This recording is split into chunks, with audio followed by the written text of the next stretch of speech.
കർണാടകയിലെ ഷിരൂരിലുണ്ടായ മണ്ണിടിച്ചിലിൽ കോഴിക്കോട് കണ്ണാടിക്കലിലെ അർജുനെ കാണാതായിട്ട് ഇന്ന് 1 മാസം തികയുകയാണ്. അർജുൻ എന്ത് സംഭവിച്ചു? അർജുൻ്റെ ലോറി ഇവിടെ കിടക്കുന്നു? ഇങ്ങനെയുള്ള 1-2 ഉത്തരങ്ങൾക്ക് നമുക്ക് മറുപടി വേണം. ഇതിൻ്റെ ഉത്തരം തേടുകയാണ് ഇപ്പോൾ ഈ കുടുംബവും കേരളത്തിലെ ജനങ്ങളും.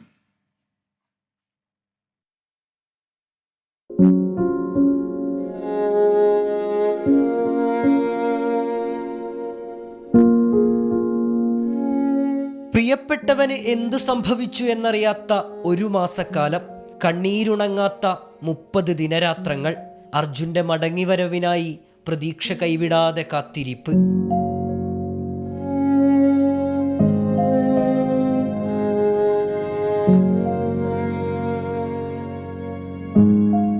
ഉടൻ മടങ്ങിയെത്തുമെന്ന ഉറപ്പ് നൽകിയാണ് കണ്ണാടിക്കലെ വീട്ടിൽ നിന്ന് അർജുൻ കർണാടകയിലേക്ക് തിരിച്ചത്.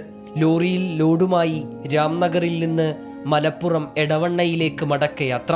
ഒരു ഫോൺ കോളിനിപ്പുറത്ത് ഭാര്യയെയും അമ്മയെയുമെല്ലാം ഇടതടവില്ലാതെ അർജുൻ ചേർത്തുപിടിച്ചിരുന്നു. അന്ന് ആ ഫോൺ കോൾ എത്തിയില്ല.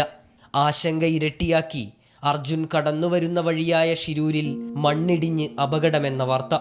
ഒന്നും സംഭവിക്കല്ലേ എന്ന പ്രാർത്ഥനയ്ക്കിടയിലും പോലീസിൽ കുടുംബം വിവരമറിയിച്ചു. അന്ന് തുടങ്ങിയ കാത്തിരിപ്പ്. രക്ഷ നൽകാനുയർത്തിയ കൈകളിലെല്ലാം പ്രതീക്ഷയോടെ ഉറ്റുനോക്കിയ വീടും നാടും നാട്ടുകാരും. 30 ദിനങ്ങൾക്കിപ്പുറം സാധ്യതയുടെ വാതിലുകളെല്ലാം അടയുമ്പോഴും കാത്തിരിക്കുന്നുണ്ടവർ അർജുൻ്റെ മടങ്ങിവരവിനായി.